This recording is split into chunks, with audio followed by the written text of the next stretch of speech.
We are the Gujarat Technological University.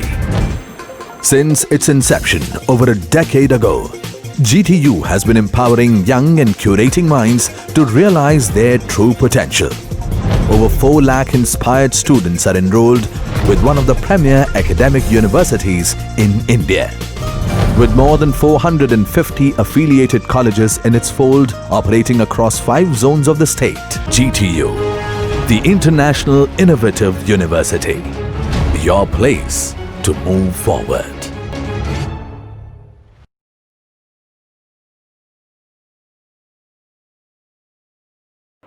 Hello students, today we will discuss about the shelf life, and it is defined as a measure of how pharmaceutical product maintains its quality attribute over a time. So first we have to concepts regarding what is actually deals with the shelf life.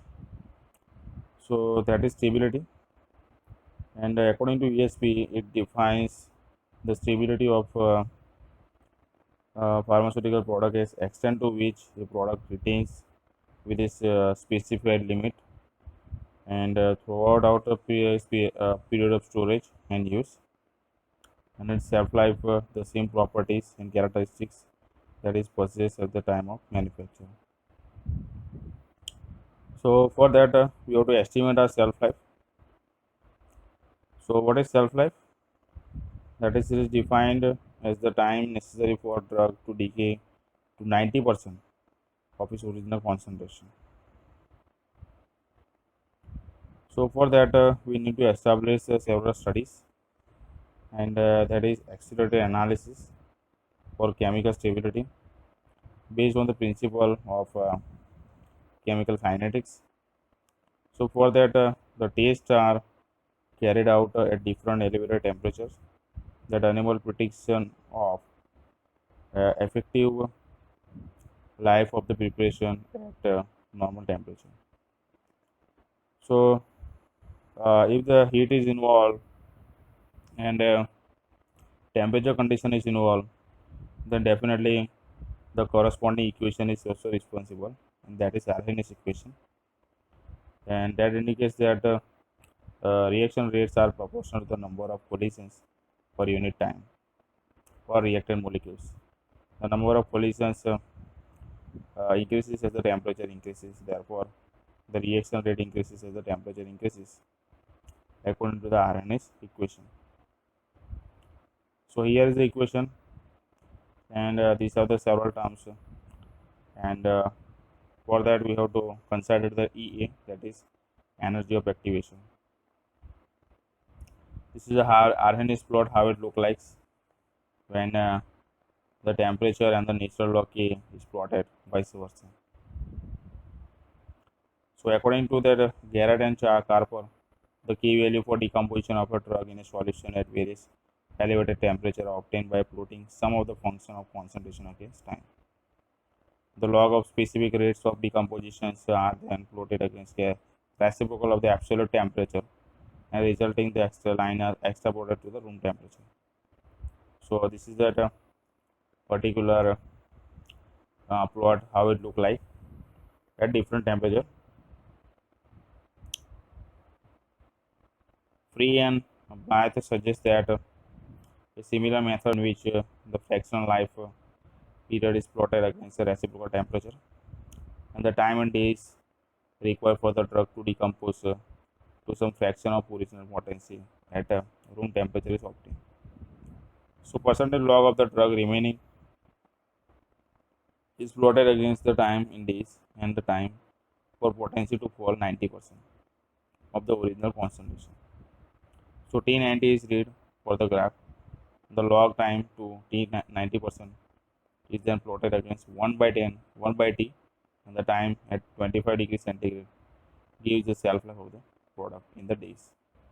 So this is how it can be done. Limitation of accelerated studies, and that for that fewer drawbacks are there, and that is carried out only at final package container.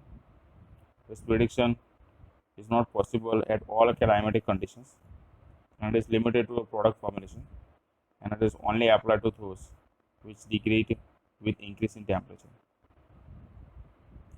So here is some long-term stability studies that how the graph is look like, and so we have to consider the 95% one-sided confidence interval for the wood in the ground, and as you can see on the one axis there is a percentage of labor claim, and on the other is a time axis is there, and depending on that 90% confidence limit, you have to consider the T90 time, where the 90% of the potency is achieved.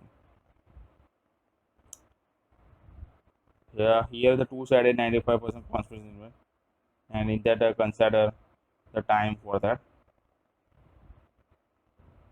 So uh,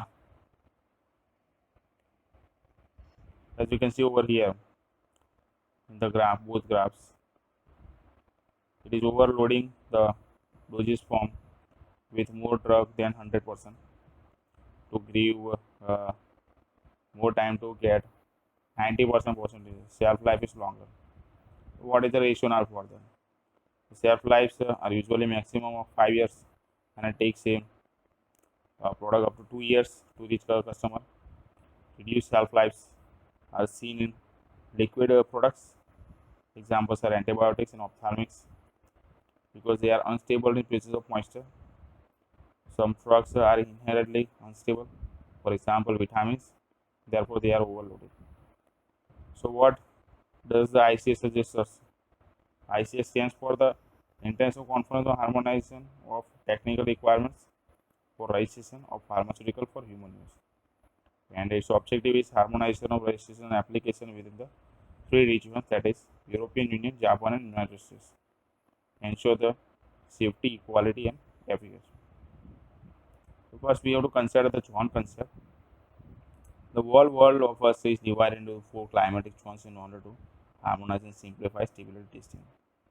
So stability studies are performed on drug substance and drug product, and it includes stress testing, selection of batches, container closure system, specification, testing frequency, storage conditions, stability commitment, evaluation, and statement labeling. So this is the for the general case, how the storage condition in long-term studies, the different studies are involved, and here are the limits in the months. Drug substance is intended for storage in the refrigerator, and this is the conditions. There is minus 20 degree plus or minus 5 degree.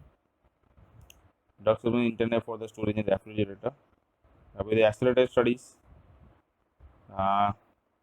it has a different humidity and temperature condition. Drug product for the general case, storage for university refrigerator. Thank you. This is the end of the lecture.